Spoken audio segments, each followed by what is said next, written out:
friends, welcome back to A Crocheter's Journal. That's my channel where I talk about the things that I'm making.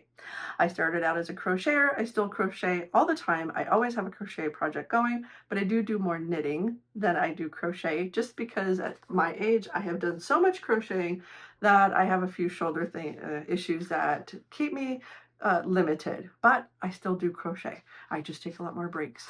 I also do some sewing, I do some painting, and I do some other things here and there that might pop in here, but I don't do anything as much as I play with yarn. So this week, well, today is Wednesday, July 29th. It's 2026 at 2:45 p.m. I put that in there for maybe one day I will have a grandchild that watches this so they can see what grandma was like when she was this age. I hope so. This week I have, let's see, 3 finished objects, 1 repair, 2 whips, 1 cast on, and that's it. Which sounds like a lot, but lately I've been doing so many different projects, and then I only get a little bit done on some of them, and then it just takes up podcast time to show you hardly any progress. So I'm not going to be doing that anymore. I'm only going to be showing you the stuff that I work on a decent amount, and I'm really trying not to work on things. I'm trying not to work on everything. I'm trying to focus and just get some whips done. So let's just get started and we can go from there. So what my husband and I did is we have a craft room. My youngest moved out and left us with 2 rooms. He had moved in when we bought this house a few years ago and was renting a couple rooms, and then he decided he was ready to move back out. And we have changed those rooms into crafting and sewing rooms. Well, I had my sewing room. I also now have a guest room, and now my husband has a craft room with a designated wife area, which is nice because he doesn't have any room in my sewing room. But I used to have everything in this room, and it was just, I have too much stuff. I have too much stuff. And so I moved all my artwork down there that I do, and in this room it's sewing, knitting, crochet, embroidery, fiber. And down there it's acrylic, watercolor, oils, resin, any of that kind of thing is down there. And we are loving the space. I also organized all my whips in both sections. Like, I completely cleaned this room out and I put all of the projects I am currently working on in one location, and they stay there unless I'm working on them. Because I am the type of person where if I don't see it, it doesn't exist. And that's not a good thing. So I have all of my in progress projects in a designated area. The art ones in the art room, and the fabric and fiber ones in this room, so that as I finish I can go and pick up the next one. So I think I might be bumping this table. If that jiggles, I'm so sorry. I will try not to bump it too much, but I'm getting used to new areas. Every single time I do a podcast I feel like I've had to move a little bit, but we are just doing so much rearranging and fixing and all of that stuff. So all right, finished objects. So if you have been here before, I've been making a couple pairs of socks for my friend's daughter. She is 7. Her name is Patricia. It is a big name for a very, very big personality, so it works out perfect. She's just wonderful. I love her. I made her her second pair of socks, and this will be the last pair for a while, so I finished some of my other stuff. But I made these rainbow socks. Her favorite color is rainbow. I used 2 scraps. I blocked them. I just did a tube with an afterthought heel. So basically what I did, she's 7. She wears a size 1 youth shoe. I looked up how long that foot is supposed to be. I took let's see, I did the tube, and then I took 2 inches. You add 2 inches for the the afterthought heel. So if it's like 8 3/4, I can't remember. It's something around there. No, that might be my husband's. If the foot's 8 inches, you need 2 inches for the toe, 2 inches for the heel. That means the foot section is 4 inches. So you do the foot section 4 inches, then you add your toe, and then you mark your afterthought heel at that spot. So I just did it as long as I wanted to keep going, so I could give her a decent enough foot or leg. So I thought, okay, I did this much, and then I put a little marker right here, and then I kept going for 4 inches, and then or however many inches I needed to do, and then I did the toe, and they will fit just fine. They might be a little big because I used size 3 needles on these. I used size 3. They were a little bit tight the last time, but I did color work on the last pair. And this pair was just stripes. But I thought, you know what, if they're a little big, they can be slipper socks, which is how she wears them anyway. She just wears them to bed every night. Her mom has a very hard time getting the other ones off her feet, even just to wash them, which is so flattering. And yes, I'm very, very happy with these. They are so much more colorful than they are on camera. That's a pretty good photo. I don't have a lot of like orange and in my stash right now. I've got like this, and then I've got this peach, but she will love them. She will love them. So I was very excited to get those done. Just using up some scraps, and now I won't be doing. I'm doing my own pair of socks. Oh, we'll get to that. We'll get to that. But those are the last that I'm not casting on any more scrappy socks for a while. I am just going to let my scraps build because I've been going through quite a bit of them. I also made a crocheted octopus. Now, I don't have it. I gave it to the recipient this morning. The timing just wasn't quite right, but I will put a picture up, and you can see it on Instagram if you want to follow me on Instagram. I'm a Crocheter's Journal over there, and it turned out really cute. I made a hat out of some chunky yarn that I got in a mystery bag from Hobie. And I'm not a big I love mystery bags, I love that stuff, but I'm not big on chunky yarn because it's a little bit harder on my shoulders. But I knit a hat with it, and then I used the green from the same hat, and I crocheted an octopus for my friend who she had her first grandson not quite 3 weeks ago. So, or just over 3 weeks ago, actually, July 5th. So yeah, that was an exciting thing for her. So I brought those to her this morning and gifted those. And those octopus, they're so easy, and the pattern's free. You can find it anywhere. Just Google free baby octopus pattern, and a bunch of different types will come up. I do use safety eyes, but you can embroider the eyes on those. And oh, they turn out so cute, and they whip up fast. You can make one in an evening, no problem. So it's a great last minute gift, and babies really do like them. I get told that quite often. So I also did some sewing. I had some flannel, really cute flannel that I had bought to look at how cute, little owls. I think this has fox, to make some baby quilts. And I realized we have cloth napkins that we use a lot. I really like using them. They just go in my laundry, and they fit in with all the rest of the laundry. They don't make another whole load. I'm already using water, so I'm not like making more water pollution or processing more water. Because I mean, whenever you're thinking, oh, I want to conserve, I don't want to use paper, or like if you replace it with something else, does that cause more of a problem? This just doesn't, because they're small. I cut these fat quarters. I had 10 fat quarters. I cut them into fourths. I trimmed them and cut them into fourths, and then I just serged the edges on my serger.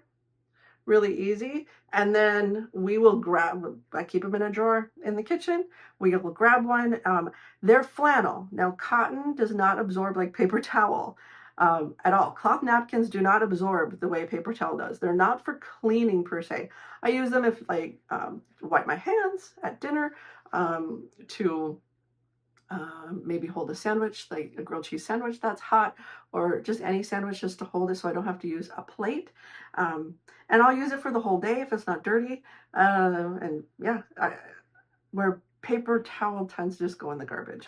So I made all of these. They ends up with 10 fat quarters makes 40 of these. And that's more than enough for 2 people, more than enough. So, and once in a while, my husband will grab one and use it on something he shouldn't. And then it gets stained. And then it becomes his painting rag for when he does his miniature painting. But hopefully with these, he won't. But the other ones were old. Like they were made from upcycled fabrics. And they were old before they even got used. And I just thought, I just want something new in my kitchen with my, I just were ratty. It was time. It was just time. And so yes, fresh fabric. I washed the fabric first to shrink it up because it is 100% cotton. And then I trimmed them, and then I cut them into quarters and 5/4 or serge the sides. All right. That's enough about that, but I'm happy to have those done because I wanted to do that for quite some time. It's funny how when you organize and clean, suddenly you see things that you meant to do and you realize, okay, that is really just like a short project. It's such a short project, just get it done. And then finally, I repaired these socks. Now, I had these on an episode a while back. I had done a repair on the bottom. These socks, they're made with really, really nice yarn. It's hand-dyed yarn. And you can kind of tell because the socks are, one's more pale than the other. And so I don't know if the dye in this one just landed different or what, but you can really see, like in this one it had a lot more blue, and in this one it had more of the green. So they just came out different, which is fine. But I had to fix both the bottoms because when I first made these, I didn't have a lot of socks to wear, so they got worn more. And the more you wear them, the more they wear. That's just how it works. So I had to fix the bottom. I am learning that darning socks adds character. It adds a bit of whimsy, especially if you do it right, and it really can extend the life of your socks because these socks are still really cozy, really comfortable, and you don't feel the darning. You're supposed to do it on the inside, so I did mine on the inside, but when I had to fix this one, so you can see the cuff and the toe are yellow, and you might be able to see it. You can tell they've been worn because they have all sorts of pills and things that socks get on them. But you can kind of see it's a little bare. It's starting to get threadbare in there. So that one's going to need to happen. But I had a hole right here. After I fixed the holes in the ball of the toe, I thought, oh yeah, I'm done. Now I can wear these again. And then I saw the hole on the heel, and I was like, oh, we're not done. So I actually took the heel out and I restitched it. Oh no, I didn't. Oh yes. Okay, restitched the cuff. So this I darned all the way around, and then I put some up and down. I went up and down, and then I just weaved, and I just weaved a patch right onto it. And I did it on the outside instead of on the inside. And so now it has this really cool patch on the foot. I was going to take it out and reknit the whole triangle, but I was afraid I wouldn't know what I was doing. And I would end up ruining the sock. I just wasn't quite ready to do that. So the hole is just right here. It's really small. So I just covered the whole bottom, and I've got a little section that sticks up right there. I might have to pull that in a little bit. But yeah, I just did this weaving thing. I hope you can see it.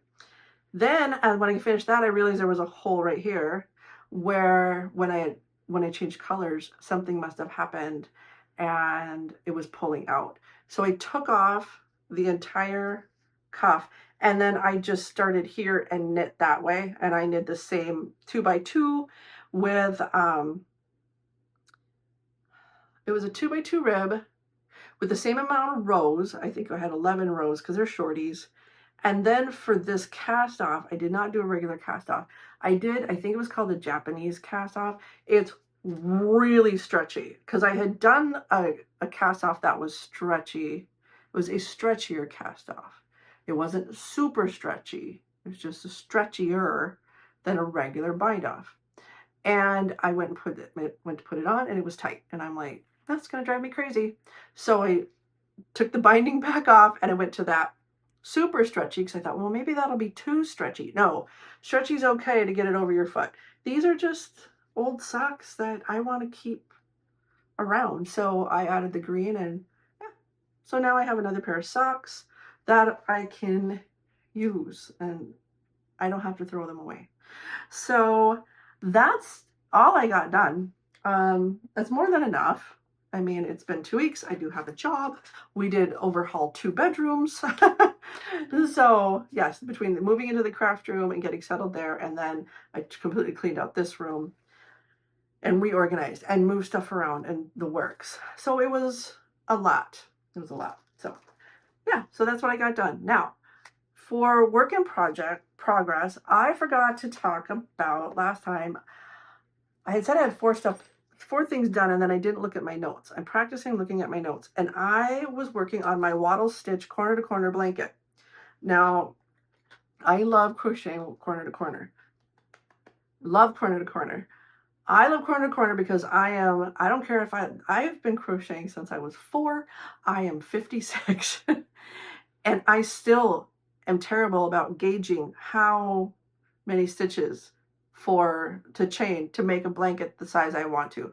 It's either way too small or it's way too big, and I end up making it too long, so then I just do it like across because I already have the length, and it just makes for such a long project doing it that way. Plus, if I wanted, like, I did a chevron blanket during COVID, and because I chained so much, I had to turn it sideways, so now the chevrons go across, and that's fine, but that wasn't my intention. You know, when you make something, it's okay to be pleasantly surprised or embrace whatever happens. But sometimes you just really would like it to turn out the way you would like it to turn out, right? And so corner to corner lets you decide how big you're going to make it, because it goes out and then you can stop and turn, and you can go out as far as you want, stop and turn again, and you can control that size. But the standard granny cluster corner to corner pattern was something I'd done so many times I wanted to change it up. So I decided to do, I looked up different corner to corner stitches, and there's a lot of them. I did not know that. There are so many other ways to do corner to corner. And one of them is called the Wattle stitch, W-A-T-T-L-E. And it's basically, it is a single crochet, chain 1, a double crochet, and then in the next section, next chain 1 section from the previous round, you do a single crochet, chain 1, and double crochet. So it makes this beautiful texture. It really is really pretty. It looks like a fancy stitch. It's not. It's a single crochet, a chain, and a double crochet. That's it. And it is a corner to corner. So you can see there's where I started, and this is where I'm at. Oh, I have to go back. It is really coming along. Okay, so the last time I showed it was a month ago. It would have been not last podcast, but the one before. And this is where my marker is right here. And I've gone that far. So I have put quite a bit of crochet time on it. I am using fingering weight held single because I want it to be light and drapey. This is for me. This is a napping afghan for my bedroom. It will not be left out because I have cats. They love all the things I make. They love everything I make. I have one cat that tries to crawl in the bag and sit in the bag, and I'm like, no, please stop. But I really, really like it. So all of the yarn that I get, I try to either before or after the project, sock yarn mostly, but you know, any fingering weight yarn, I just do 3 rows, or I take off enough yarn for for 3 rows. The thing is that you never know how much yarn you're going to need if you don't use it right away. And I'm kind of, you can't really tell, but you can kind of. I'm trying to make sure that the next round kind of goes with the previous. Like on this one, it had a little bit of lighter color in it, so I went to that color, and then this had some of this color, but not a lot, and then the pink. This had some pink, and then some, but it also had this light, what even is that? It's like a beige, light beige. I thought the beige went with this color just fine. So like there's a rhyme and reason, even if you can't tell, but it does keep it pretty scrappy. I just like that flow a little bit better. I tend to be a matchy person, and this flow made more sense to me, and I need to enjoy it while I'm doing it. But it's gonna look scrappy when I'm done, and I only do 3 rows. Well, at the longer you go, the bigger it gets, and then the more narrow it gets. So you aren't going to use the same amount of grams of yarn for every single row, because it's always going to be either increasing or decreasing. So when I start a new project,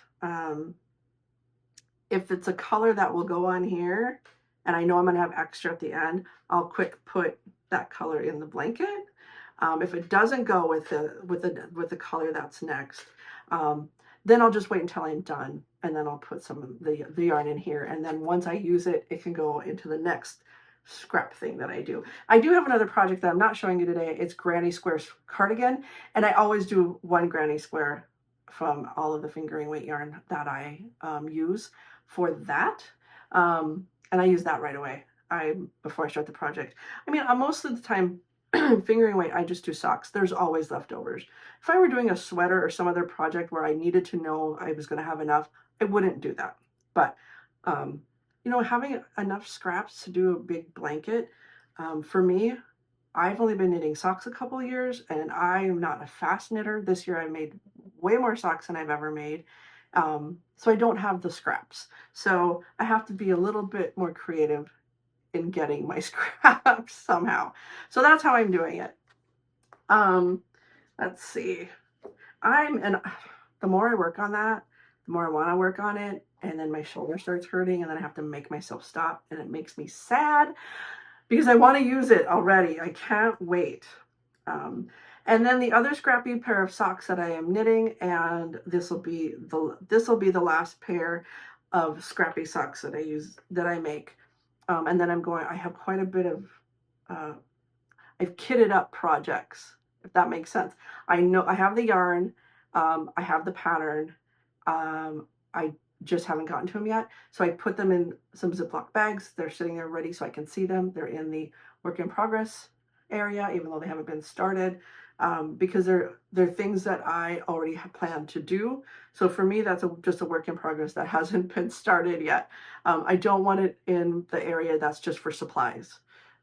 That's for stuff that I don't have any plans for, and I don't know what I'm doing with it yet, because I am trying to work down what I have in this house.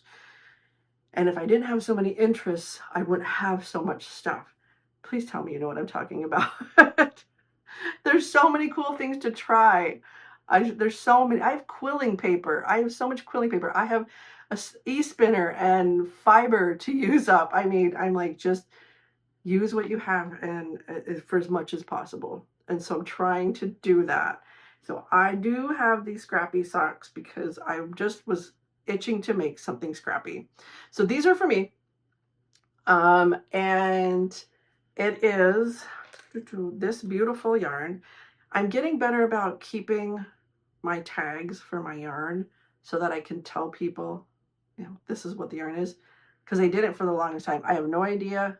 I think this was from Yarn of My Dreams. She doesn't die anymore. She is in, I think she was in Minnesota. I did her monthly subscription like 2 or 3 years ago. The first and only time I ever did it, and I loved it. I had a blast, but I was getting yarn faster than I could actually do anything with it. At that time, I wasn't knitting as quickly. I was also working full-time, where now I'm only working part-time. But yeah, it's so pretty. It is the same yarn that I used for these socks. Isn't that crazy? That's how much these have been washed. This is the yarn. This is how much they faded. Yeah. So, which is fine. I mean, I'm just not going to get fussed about stuff like that. Like, the world's on fire in a lot of places, a lot of people suffering. I'm not gonna worry about that kind of stuff. But the yarn is gorgeous. It is beautiful. And so that is what I'm using on this. And then I put this scrap yarn, I'm doing them in tandem.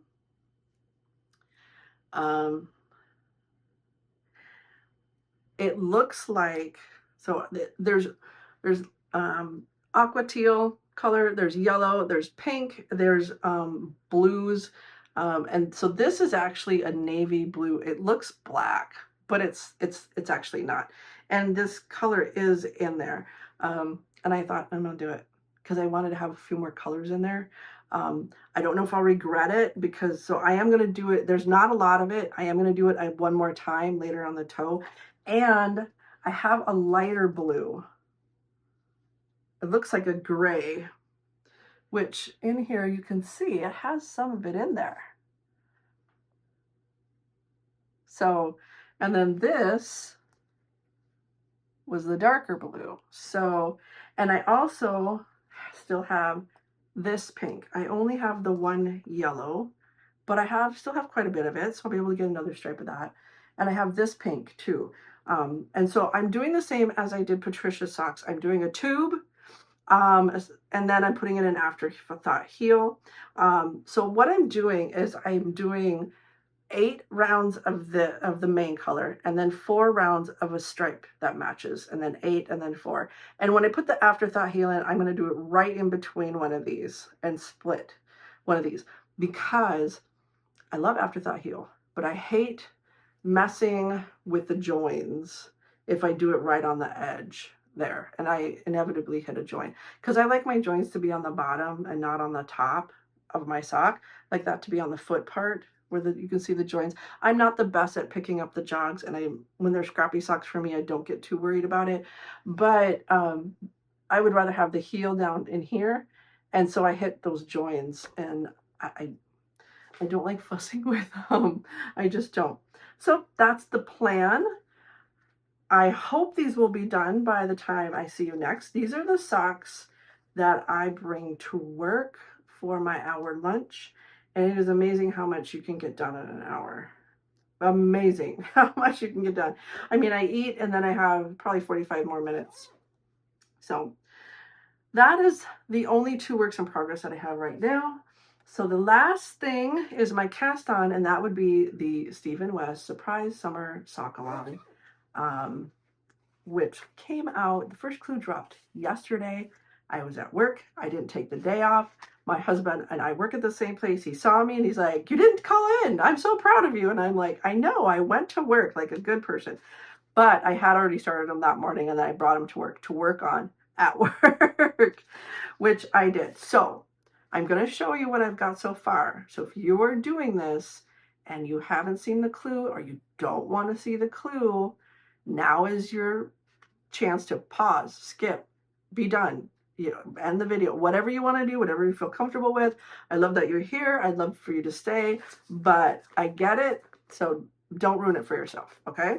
All right. So while I show you the yarn I'm using, you can do what you need to do. All right. So I'm using this yarn. This is called, I think this is Saunter. And yes, this is called Saunter in the color 103 Berry.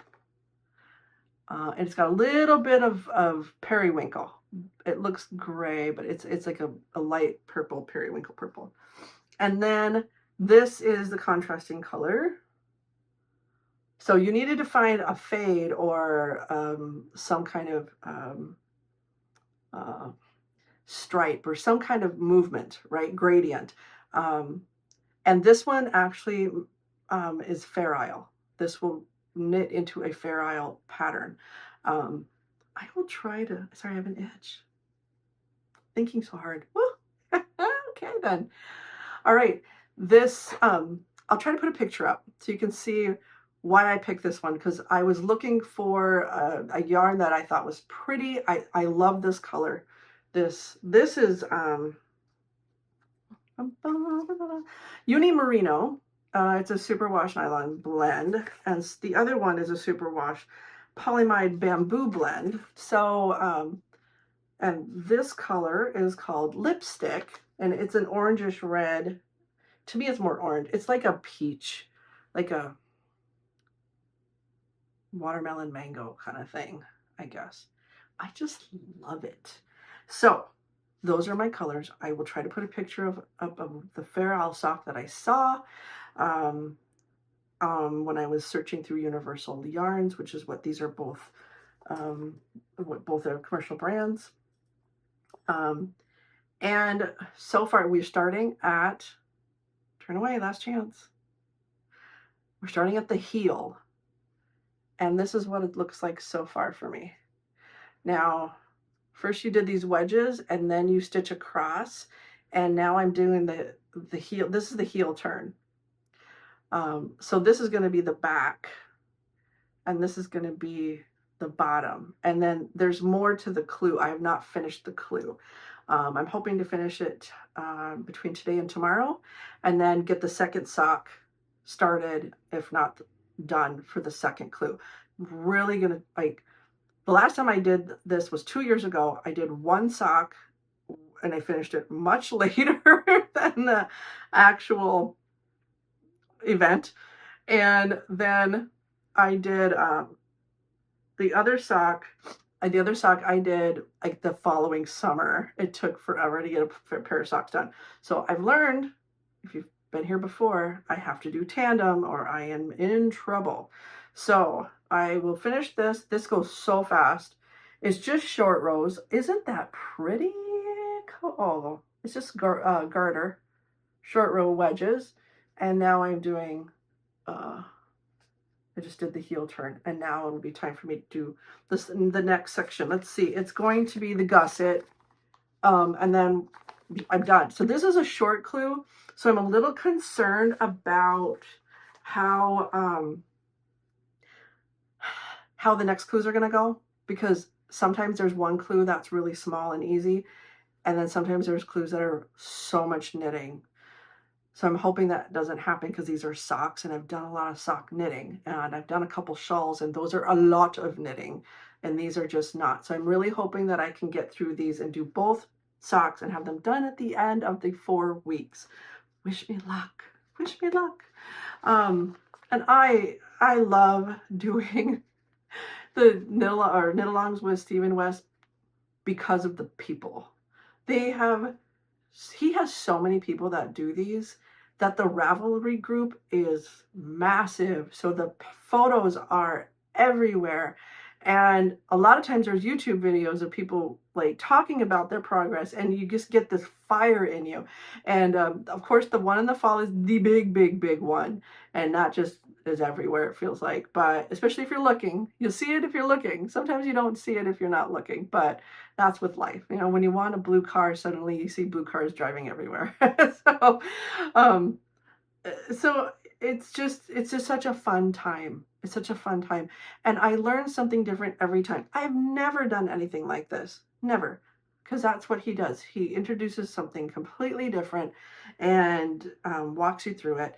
And of course, yes, there's a little hole right there. That gets stitched up. Not a big deal. And that's how he makes you feel like it's not a big deal. When you're doing these stitches, picking them up to make that curve, he's like, well, count your stitches. If you don't have enough, just add one in. And instead of, oh, I have to take that out. I don't know where that went. I don't know what I did wrong. No, it's fine. Just add one in. I'm like, okay, this is a doable thing. This is a very, very doable thing. So it's not too late to join us if you would like to join us. So that's all I have. I've been having a wonderful time doing these podcasts. So if you are still here, thank you for being here. Thank you for joining me. I would love to see comments. I would love to get your opinion on everything I'm doing or making, good or bad. That's okay. We're all entitled to feel how we feel, as long as it's respectful. If you like and subscribe, I would appreciate it. I love doing this. I do this because I want to talk about the things that I do, and I don't really have people around me that I spend a lot of time with that do any of this. And so I have to find my community, and I would really like it if you would be a part of that. So I hope you have a great rest of your day. Stay safe and stay cool, and I will see you in a couple of weeks. Bye.